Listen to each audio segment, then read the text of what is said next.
All right, great. And we'll start to see people coming in. There we go. So we can see, I'm going to wait a few minutes before we get everybody in here. And this way we can.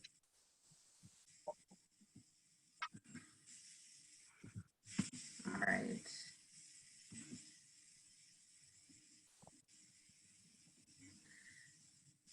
All right, so I'd like to welcome everybody to our webinar today. We are talking about the e-commerce market in a COVID environment. And we are very lucky to have Arthur Freyding with us. And he's the owner at Basic Creative, and it's an ad agency that he launched in 2018, and it focuses on e-commerce brand growth. He has years of experience working amongst brands, teams, helping them excel in digital advertising, and Basic Creative helps e-commerce stores maximize their brands and scale sales through social paid advertising like Facebook and Instagram ads. And I'm so happy you're here with us because this is something we all need to learn a lot about. My name is Alisa McCabe. I'm with First Steps Financial. We are a dedicated team of accountants and advanced QuickBooks Online certified pro advisors. And our mission is to create a path to success and wealth for small businesses by simplifying their processes, organizing their financials to gain insight, and utilizing technology for strategies. And we also have the lovely Danielle Gill, who is First Steps Financial's digital marketing manager, who helps plan and execute the company's digital marketing plan. And she is going to be taking questions and making sure that we all behave ourselves. She has the power to mute everybody. So if Arthur or I decide that we have a potty mouth, she will take care of us. And also, if you have any questions, please put them in the chat box. It's found at the bottom of your screen. You can click on chat and put it in there and make sure it's directed to everybody so that we could see it, or you could even direct them to Danielle personally. So I have a disclaimer too. All information and content on this webinar is for general informational purposes only. We are just here to talk about e-commerce and what it all looks like. So I have to ask you, Arthur, because you probably have your finger on the pulse of this, but what is thriving in this market? Like what products are selling like hotcakes? Yeah, so thanks for the intro. Happy to be here. Certainly for us, a really kind of exciting subject. E-commerce has changed so much, as you can imagine, over the past 2 months or so. You know, from our client list and just speaking to other agency owners, the things that we see that continue to do well, you know, far better than what they used to before. Things like consumables, like dog, pet supplies, intimates products, so like bras, panties, like that kind of stuff. Athleisure does really well now. People are spending a lot more time at home, so that totally makes sense. Workout equipment has done really well. If you could actually keep stock up, does really well. And you know, and stock is kind of interesting, which is, you know, a whole other kind of separate topic to go into. But we're seeing more inventory issues than anything else, which is kind of a good problem to have. Subscription boxes are doing well. So like pet subscription boxes, meal kits, anything that's educational for the kids is skyrocketing now. And, you know, and again, it all makes sense, right? Pets are home with you. You know, you're spending a lot more time with your pets. They're getting bored. You know, they're chewing up furniture. So, you know, ordering chews, ordering like dog food, big sellers right now. Virtual products, again, it kind of goes without, you know, it makes total sense of cooking classes, cocktail classes, again, anything educational, anything that helps parents in homeschooling the kids. And this is, again, nationwide and also international for us has worked really well as well. So if you have the capability of shipping internationally or offering services internationally, that all works very well. And honestly, yeah, obviously this is not an exhaustive list, but anything that makes sense, and you know, whether it's virtual, whether it's subscription boxes, anything that makes sense that people are doing more now at home. Home goods, people remodeling like crazy. I'm just finishing a remodel, so you know, home goods are going through the roof now. Yeah, But that's about it. I'm surprised the dog and pet supplies. So do you think we're buying more pets? We're buying more snacks for our pets so they'll be as fat as we are when we get out of quarantine? We need to keep them, Well, them eating as much as we are. so I think a lot of this, so like guilt-based buying is a big deal. So, Is it at an all-time high right now? it is like whether you're shopping for your kids because because you don't want them sitting on the iPads all day long, or Yeah. whether you're noticing your dog trying to get your attention because you're home all the time now and you need to keep them busy while you're taking work calls. So like, yeah, it's some of it is based on guilt, but then others, you need to keep these people and pets busy. Mm. Yeah, no, that's true. I like that. I'm totally intrigued about the bras and stuff because sweatpants, I totally understand. I know so many people who had to go out and buy sweatpants, and that was, but comfortable undergarments and I guess we're looking at less bras or less restraining bras. Yeah, and that's just the thing. I mean, there are so many different aspects of this shift that's happened. And one of them is, you're no longer really dressing up as much to go to work. So like, Yeah. there's no more strapless, right? Like there's no need to have this like uncomfortable undergarment where, that you're wearing. Now it's just, t-shirt bras. And again, there the verticals break down into so many different micro segments, and every single vertical in one way or another has gotten impacted. And that's just, bras, which you wouldn't think, but Yeah. everything is seeing that impact. And so like, Yeah. what does that mean for bras? What does that mean for coffee shops? What does it mean for banks? What does it mean for professional services? Right? What does it mean for bars? Just because you can't let anyone through the door doesn't mean that you can't be in front of consumers and people consume beverages. I mean, alcohol sales are through the roof, right? You capitalize on that. There's a Rightfully way to do so. it. Right. Exactly. No, but it's great so that brings me to thinking about, okay, so all of these material things like sweatpants, we understand, okay, more comfortable bras, all these things that we're doing.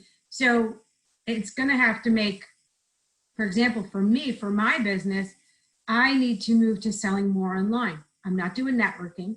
I'm still getting referrals from my clients, but there was a whole pipeline that has been shut down for a lot of people. Yep. So so how do you make that switch? How, like, where do you, so if I came to you and I asked you, okay, so I sell a service, how do I start? What do I do? Because I think a lot of people don't do online sales because they're afraid of it, because they don't know Right. where to start. Well, so like professional services is an example because that's kind of what you offered up. This is not a time to hard pitch, right? To hard sell, because no one's buying. No one's in terms of professional services, unless you're in a specific field that professional services gone up, like mergers and acquisition is going up like crazy. So these people are very, very busy. But in terms of other professional services, I think now is the time to do exactly kind of what you're doing now, which is sell through education, right?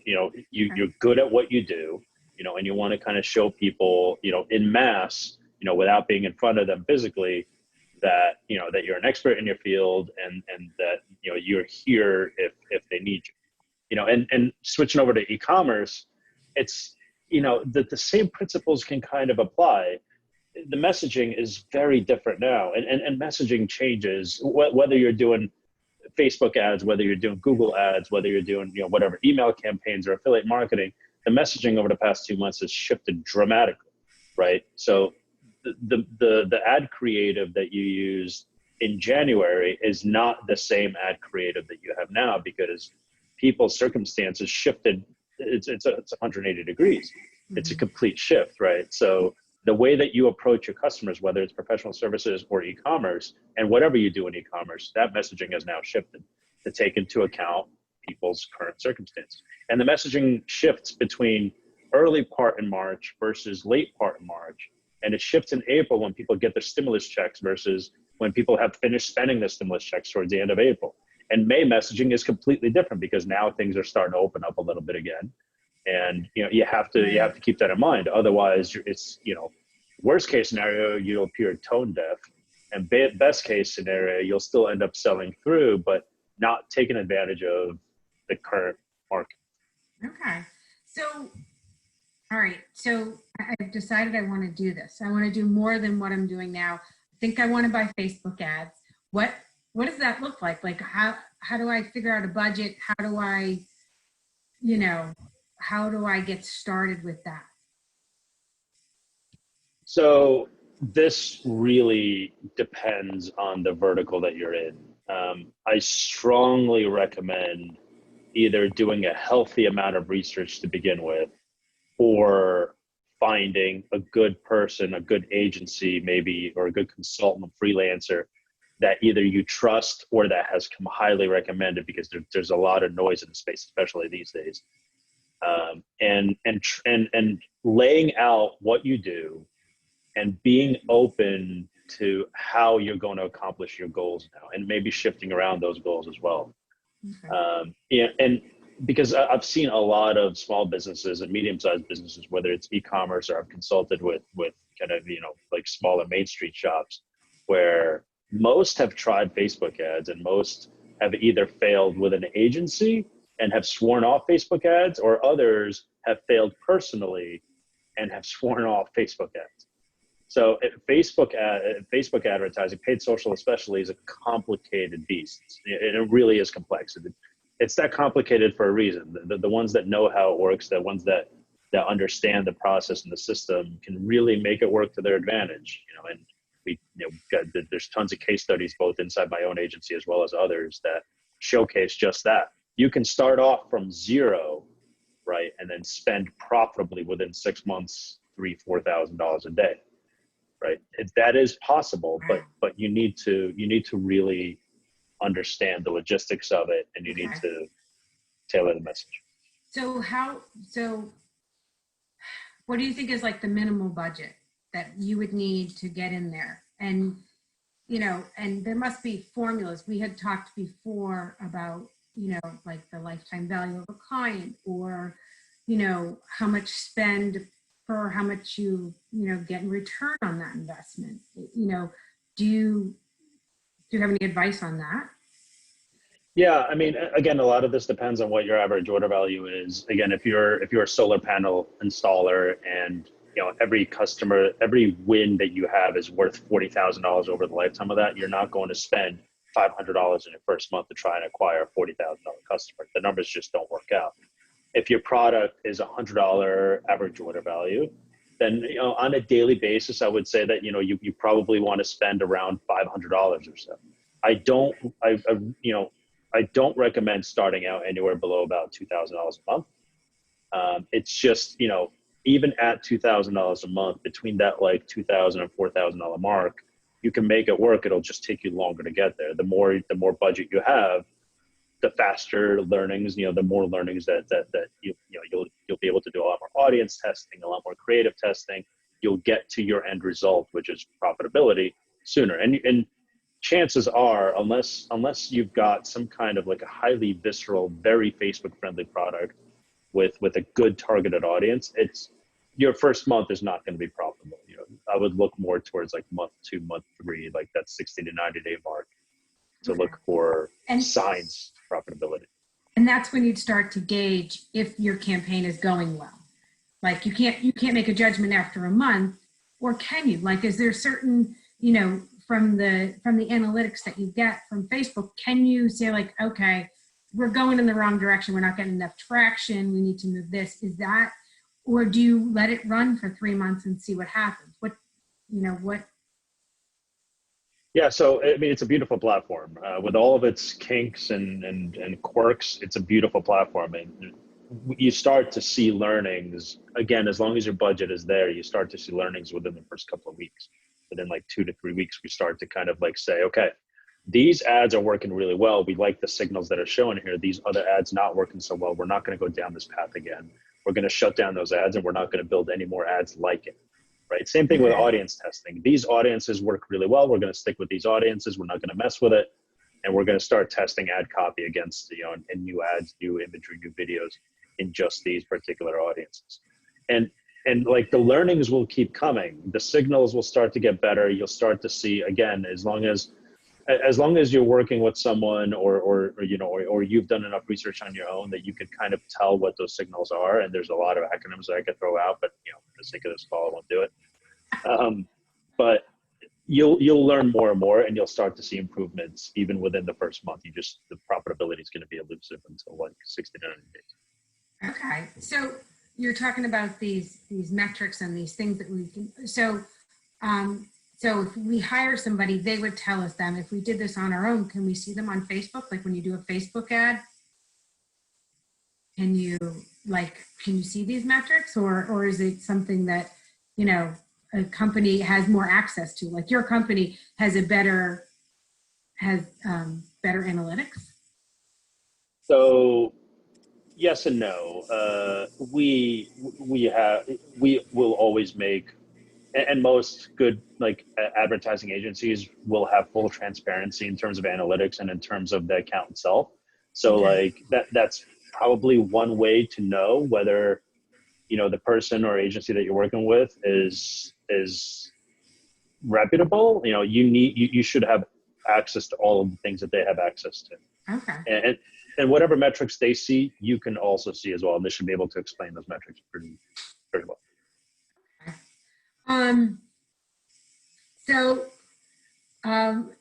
So consumer behavior has changed. How consumers are purchasing items online.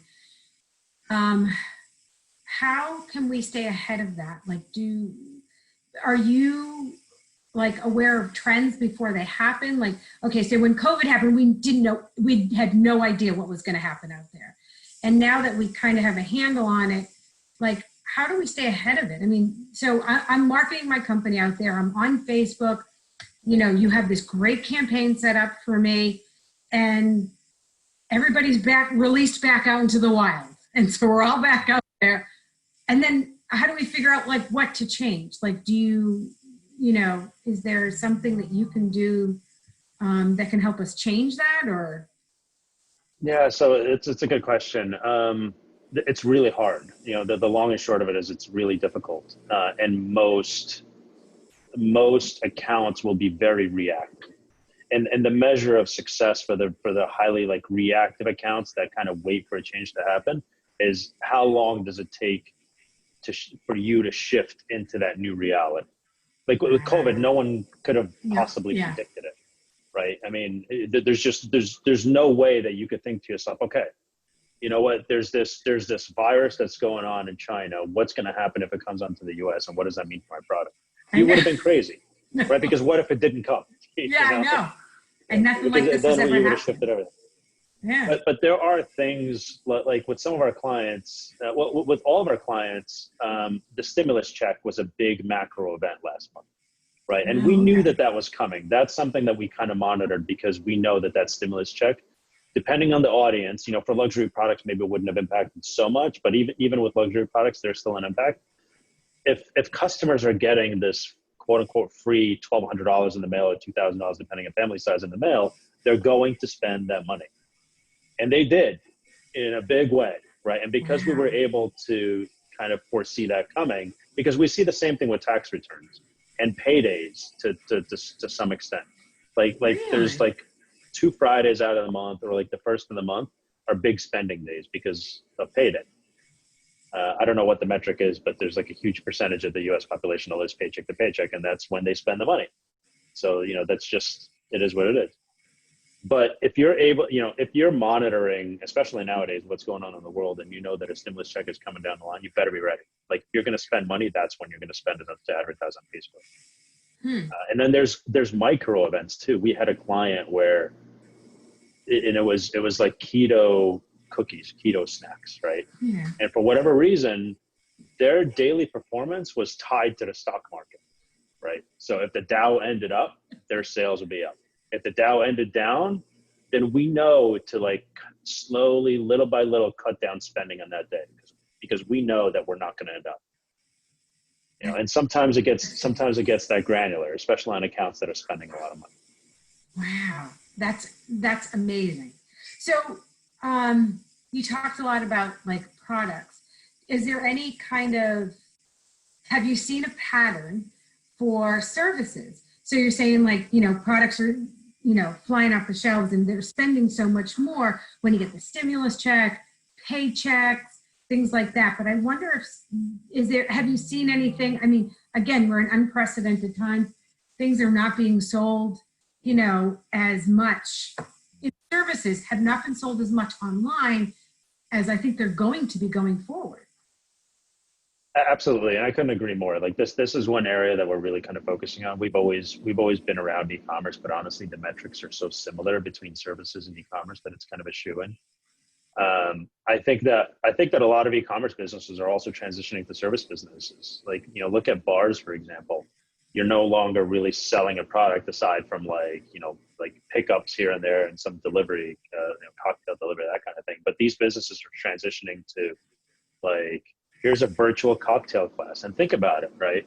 You have one person, right? Or maybe two people, however big the production is, that are doing this class, but you've got 300 people viewing it, right? That's revenue from each one of those 300 people. There's no product being expended here.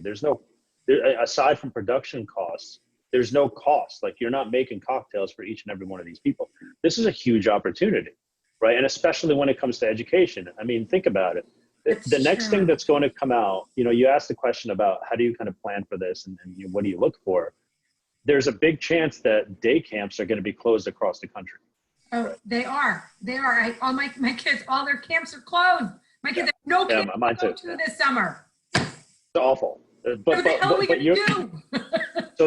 so a lot of these, some of these day camps are pivoting to virtual camps, right? Which is fantastic. I mean, instead of having 200 kids in your day camp, face to face, and having a higher staff around this, they're building virtual day camps that are far more affordable, right? Instead of paying $2,000 a month or whatever it is in your region for one of your children to go to camp, you're now paying maybe $400 for the month or $300 for the month. Maybe they're sending you some material, that kind of thing. But it's far more scalable, right? Because now more people can afford it, and you don't have to be in that area to take advantage of it. So like that's, there's tons of examples like that. There's tons of these businesses that are pivoting to virtual delivery where it's far more scalable. That is so amazing, because if you think about that, if we go to virtual camps, they don't have, their liability insurance is much lower. It makes for a more profitable camp, and to put it online. So education is the way to go, even if you provide a service. Even if you, own like anything that sells a product, you can do it. It's interesting. And this is here to stay. I'm sorry, this is here to stay, by the way. I agree. Even come September, I fully believe that that there's going to be a big drop off in kids going to school and going to like local schools.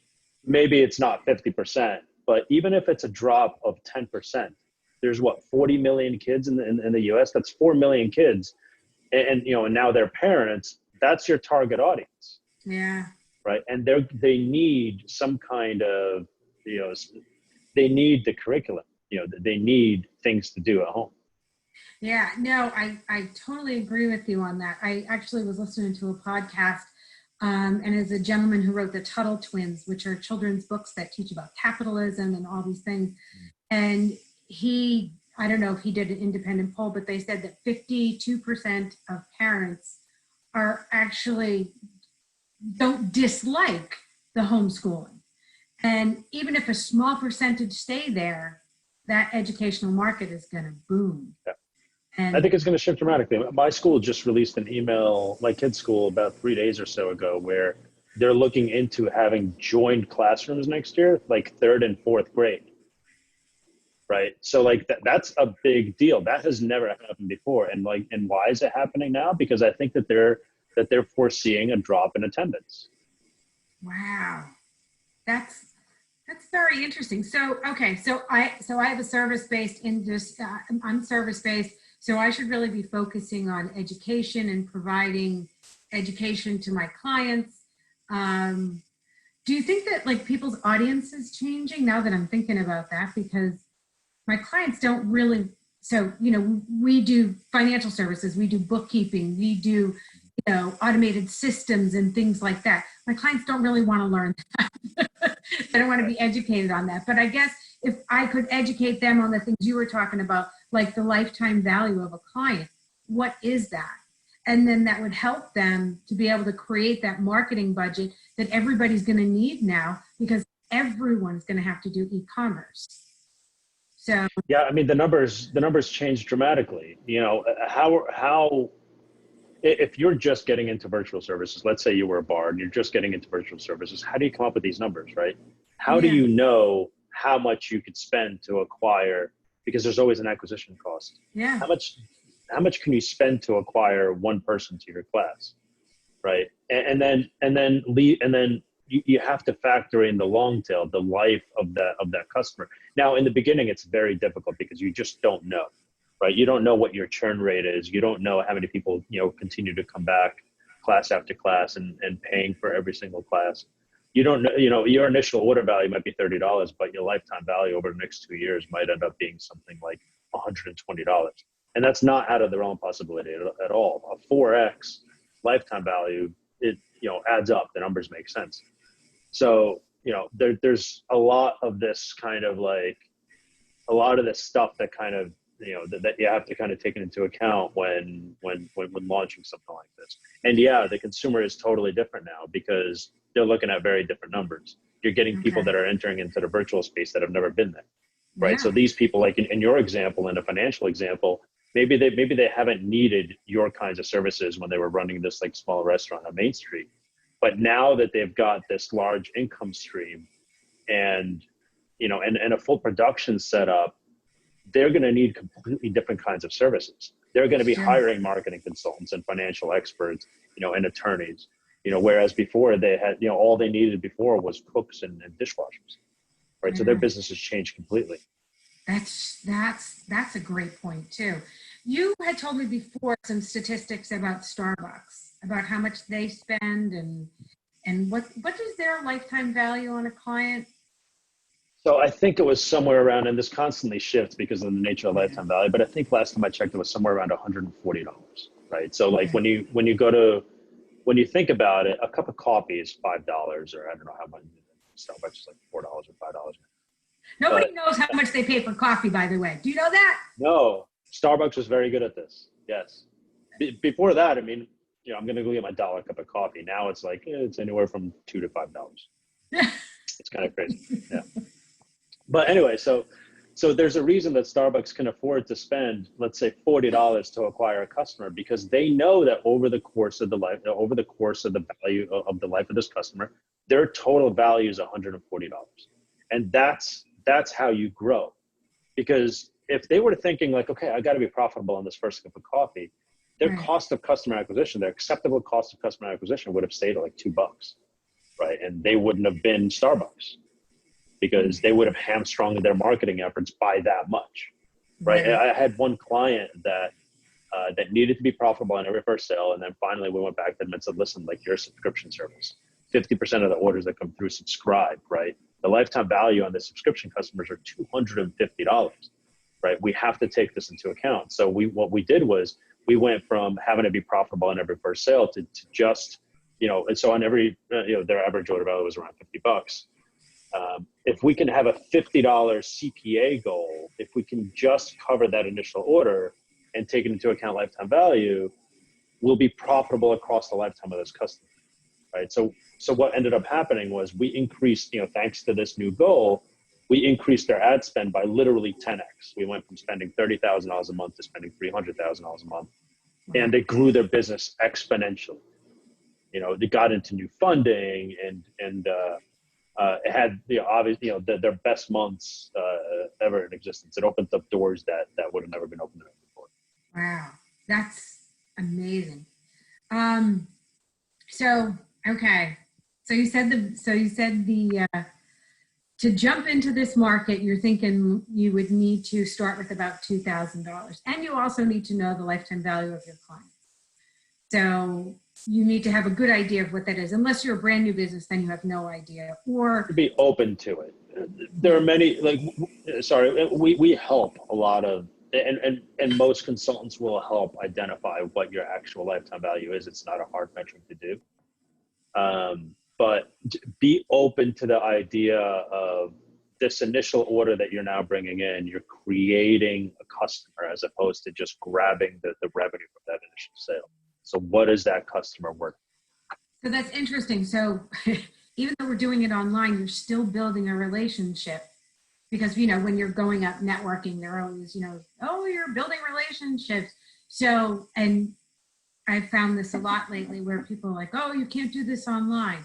But you're saying that we're building a relationship online through this campaign, through getting people to purchase your product online.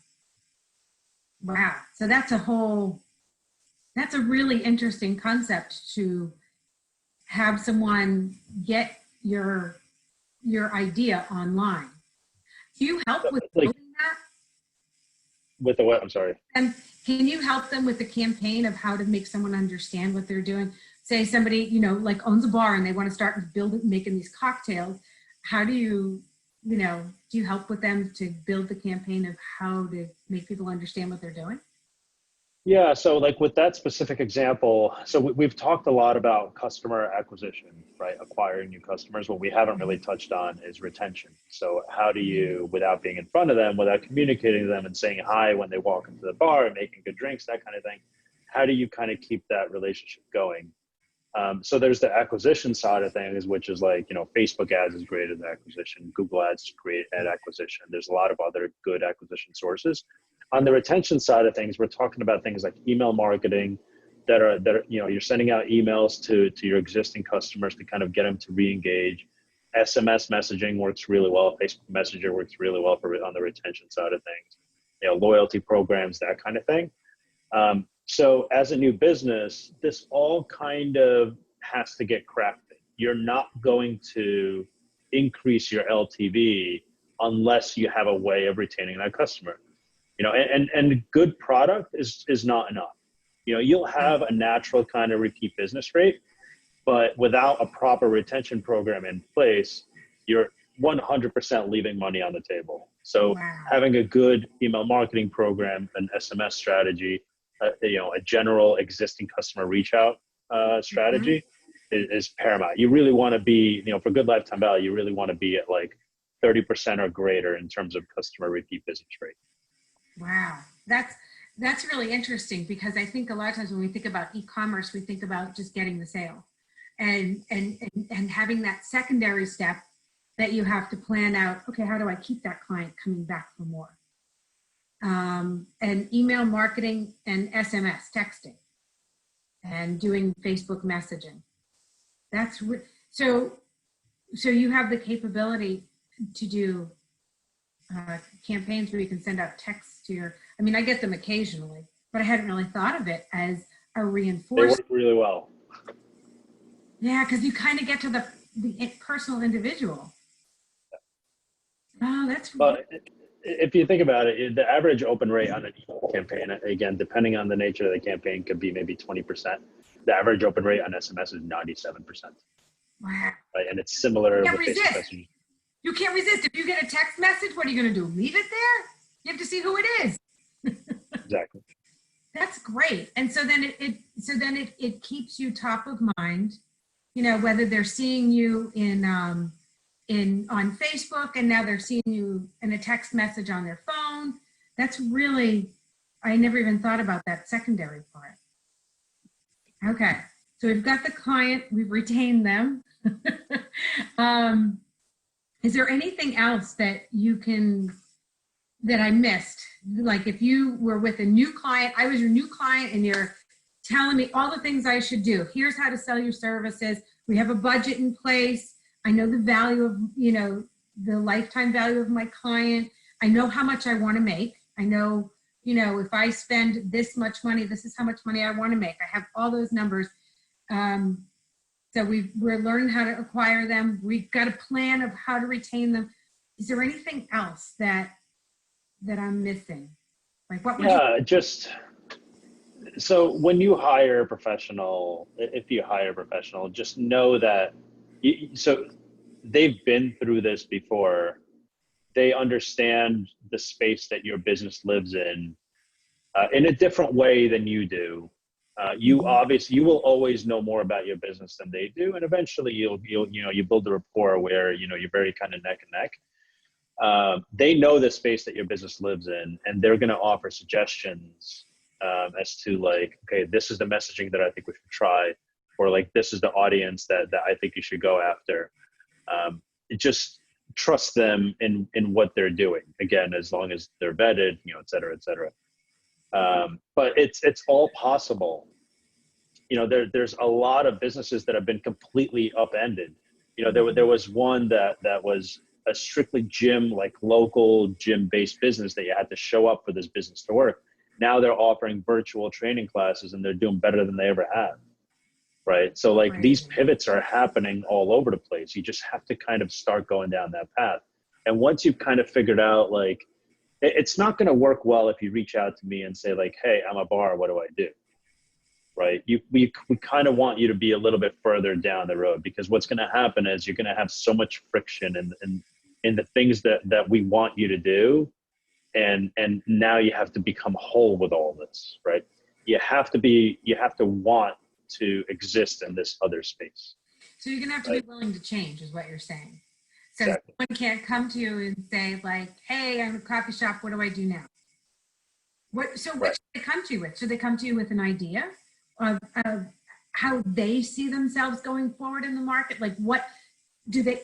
So what you're saying is you probably want them to come with the pivot in mind. With Yes. Yes. So like have the pivot in mind. And honestly, this is not difficult. You're a business owner, right? You're scrappy as it is. You've gotten your business up to a certain point. You want to keep growing and you want to at the very least stay afloat, right? You have something in mind already. There's got to be that level of commitment, right? Without that level of commitment, we don't, there's just gonna be too much friction and right, we don't know what to do. But we'll come in and we'll smooth out the edges. We'll let you know that, okay, like, this sounds really interesting. These are the things that we need from you. These are the things that you need to pay attention to. This is potentially your target audience. What do you think your messaging is going to be like? And that usually aligns with what we think will work on Facebook and other ad networks. And there's going to be a little bit of friction there, but as long as you're open to what's going to work there, and kind of aligning what you were planning on to what's going to work there, there could be a tremendous amount of success. wow, that puts you in such a pickle because you're talking with somebody about their baby. This is their Yep. business baby, and you're trying to tell them like maybe that's not how you should do this. So Yep. that must be a very interesting conversation. So I'm gonna hate going back to a coffee shop, but it's like one of the biggest things that's hit. So they're saying our target audience is people who walk in the door, or commuters, or kids after school. So like, how do you change that target audience, or just they just live someplace different, or I think your audience is just different now. The kids don't care maybe how the coffee's made, but maybe some adults that are investing in like a home, barista level machine, maybe they do care. Maybe they want to see that kind of content from you. Maybe that's the hole that you're plugging. Maybe you release some merch, right? And right, and try to sell through that on e-commerce. Maybe you release your own grinds, or I don't know. I don't know a ton about coffee. I'm a tea drinker, but maybe there are many different ways to pivot to the online space. And maybe you start off with like your local crowd that has been coming to the shop for years and years. They'll love to spread the word, especially if you're in like a main street town. that's true. That's true. That's so. So I guess your audience does change a little bit, and you can gear it towards that. So my main audience is small business owners. And so, and most of them are online right now because they have to be, because they can't be anyplace else. So right now is an ideal time for me to target small business owners and CPAs. CPAs are also good partners for me because I recommend them, they recommend me. So, so how would I reach a small business owner? Like what, what does that look like? So I have my money to spend. Where, can I campaign anywhere? Like where do they live? So geography matters very little nowadays. We kind of leave it up to Facebook to figure out like where does this work best. Sometimes it's middle America, sometimes it's the coasts. It really depends on the product. But in terms of target audience, we could get really specific in Facebook. We know the small business owners. We could target the small business owners. We know women that are expecting a child in the next 6 months. We know what age their children are. We know what brands they're into or what their purchasing behavior online is. Do they like subscription boxes? Do they like yoga? Are they paleo diet people? Are they gun owners? So it's and there's tons and tons and tons of different kind of slices that we could take that in. That's not even counting what Facebook does on the back end. Essentially infinite number of targeting criteria. Okay, so there's a lot of your audience is on Facebook. Yeah. No, I think everybody's audience is on Facebook at the moment. I think, and it's a captive audience. So it seems like such a good time to really start this type of, if you haven't done it before, getting into e-commerce now is really the way to go. I think even if you can't sell something that's online,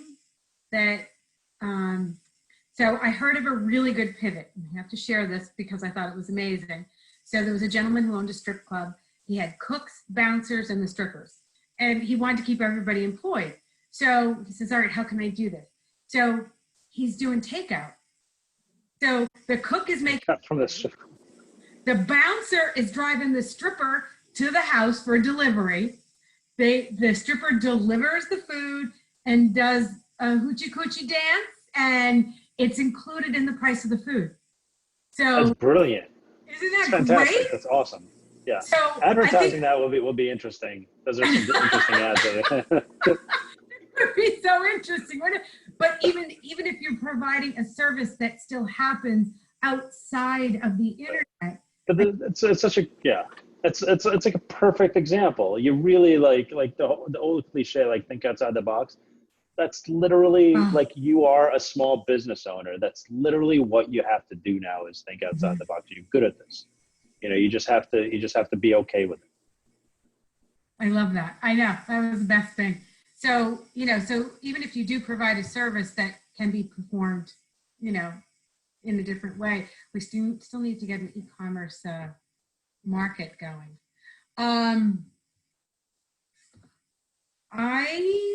Let's see. Did I miss anything in our?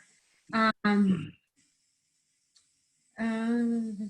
think I went through all my questions. Danielle, do you have any? I don't see any new questions. I think everything that you discussed was covered. Okay. Oh, wait, no, wait. I do have one. Someone just texted me one. They called in. They want to know about Amazon, selling their products on Amazon versus store websites. Do you think that there's going to be a change in that? Should they invest more in their website store, or should they continue to sell on Amazon? So that's a really good question. Right now, if you're struggling, sell wherever you can sell. Okay. And I've never given that advice. I always just kind of say invest in your own store, grow your lifetime value, own the customer. Because with Amazon, you don't own the customer, right? Amazon owns the customer. But stay afloat, get through it, sell wherever you can sell, while also focusing on the website. The website is what's going to carry you through the next 5, 6, 7 years. Amazon is money now, so make that money. So Amazon is like grabbing the sale, whereas your own website is more getting the client, but also being able to retain them. All right. There's no retention in Amazon. Like, in Amazon, good product matters, but no one cares where they're getting it from. Like, they're ordering it from Amazon, they got it from Amazon. They don't know the brand. Yeah, they're, yeah, no, because I mean, I love Amazon because I don't have to think. I can just go Right. on and search for something. Whereas if I'm really loyal to a product, I know their website. But with that said, there are some products and some brands can do well on Amazon, which does also feed their main business. And that depends on what the packaging is like. What is your brand like? Like, is the brand clear in the product that you're using?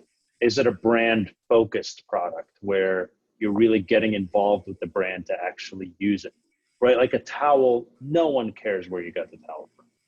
But then something like Parachute or Brooklinen or Buffy, which these are all like home linens and like bed products, that kind of thing.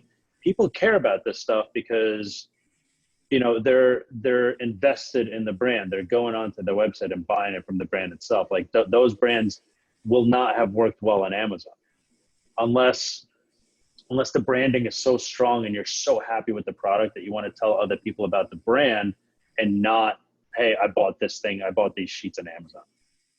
So strong brand still matters. So we have another question, and I don't know, and I don't expect you to be an expert on everything online, but someone asked about online reviews. I think because you were talking about, you know, how much does that come into play? And if you don't know, that's okay too, because I know it seems like it's a little outside of what you're doing. But what about online reviews? Do you think that comes into play with part of this? For sure. And online reviews is part of kind of an overall picture, like what we call social proof. Especially, so like over the past 2 years or so, people have cared a lot more about what other people think about the product. So like comment section in Facebook and Facebook ads matters a great deal because people could comment on the ads. Reviews, like on-site reviews, also matter a great deal because people want to see that, like that level of social proof. Having a product with 0 reviews is going to underperform compared to a product that has 127 reviews. And they don't even have to all be 5-star. People just have to see that other people have purchased and used this product. That this isn't just like a fly-by-night, just something that was released 2 days ago. Reviews are a big deal. And it's true, and it goes even down. I had someone call me the other day and ask for a referral for a CPA. They needed a new CPA. Do you know one? So, and we get this often. And he said, I looked online and none of the CPAs I looked at had reviews. So, yeah, okay. So if you're gonna sell online, you need to have some reviews, because even if they see the advertisements and you know, you have this great campaign, I guess, to back it up, to get that social proof. I like that. Social proof that other people have tried you out and liked you too.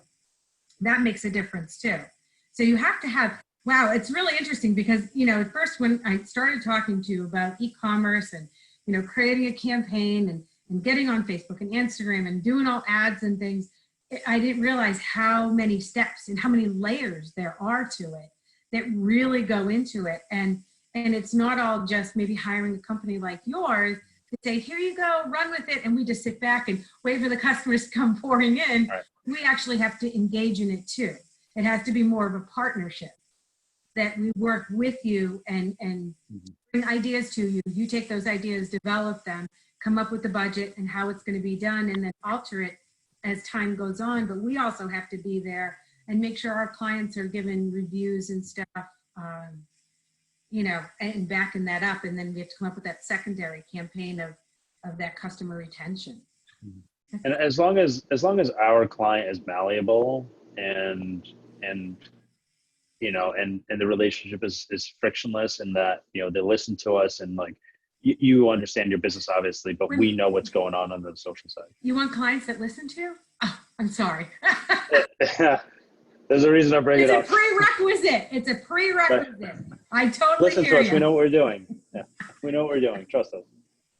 But as long as and you know, and we've certainly had clients that have that friction, and you know, and consider their business as their baby and will not shift away from it, and they're not going to be nearly as successful, and in some cases will fail on the social side of things, at least with us, than those that are more open. And, Right. you know, and the product doesn't have to be perfect, but as long as you're open to making some changes in terms of ad copy and in terms of how we market it to the world, we can make it work. And, Yeah. you know, there's tons of case studies around it. That's awesome. So you really, so just like us also, you need someone who's going to be open to a partnership, Yeah. to collaboration, because For sure. again, this is your area of expertise and they may not be entirely happy with what you have to say. Right. All right. This was so fascinating. I know that you offered to give 15 minutes to anybody who would like to know some more information. And I think Yeah, so Danielle's there's a gonna put Calendly link. Yeah, Danielle's going to put it in the chat box. So if anybody wants to pick Arthur's brain for 15 minutes and get information, I think it's well worth it. I'm totally impressed at how much I learned with all this. I really am. I think that It's a fun field. Yeah, I mean, it's where everybody needs to be. And I feel like you're going to be the Pied Piper of leading this, and people are going to be picking it up slowly. People have never done it. Like CPAs and lawyers, we are like last in line for everything. Right. They're like, you know, please, some of them are still not paperless. So we're still getting there. But I think that the way you explained it makes it sound so, you've lowered the bar in the sense that it doesn't feel like we can't get into it too. And I think you've made it much more palatable, and it doesn't sound so scary anymore because you've explained it in a way that makes us understand it better. That, you know, everybody needs to be in e-commerce and be selling their services, their products, everything online. And Facebook, and do you do anything with Google? I know you have Facebook and Instagram, but do you do anything with Google? We do. Google is more of a challenge these days just because, you know, on the Google side of things, it's more intent driven. Someone's telling you literally what they want and all you have to do is kind of appear to be there. And then on the Facebook side, it's much more push marketing. So like we're going to kind of assume that you kind of want this. Okay. Right. So it's a little bit different these days. But yes, we can help with on Google Ads as well. Okay. So you're going across all these platforms. So everybody will say, oh my God, they're everywhere. Can you believe it? Right. Well, and it matters because the messaging needs to stay consistent. Yeah. Yeah. Do they have to come to you with that, or can you help them? So someone that I had worked with, she owned an insurance company. And so she started out in Newark, and she created an ad here and created an ad here, and her logo, everything was different and all these things. She didn't have any consistency across the board. And I think when you're new, you don't realize that. And so it can leave a trail. If someone came to you, would you help correct that with them, or would you tell them to go someplace else and figure that out and then come back? Or how do you? It really depends. It depends on, you know, is it kind of some micro corrections just in terms of messaging, or are we changing around kind of the offering itself? And in some cases, we would, like, you know, we've had clients come to us and we help them put together bundles, or we help them, you know, kind of with some analytics on their existing products and guide future manufacturing, that kind of thing. So we'll help with that, you know, in that regard. Okay. But again, it all just comes down to like, how malleable are you? You know, how much do you want?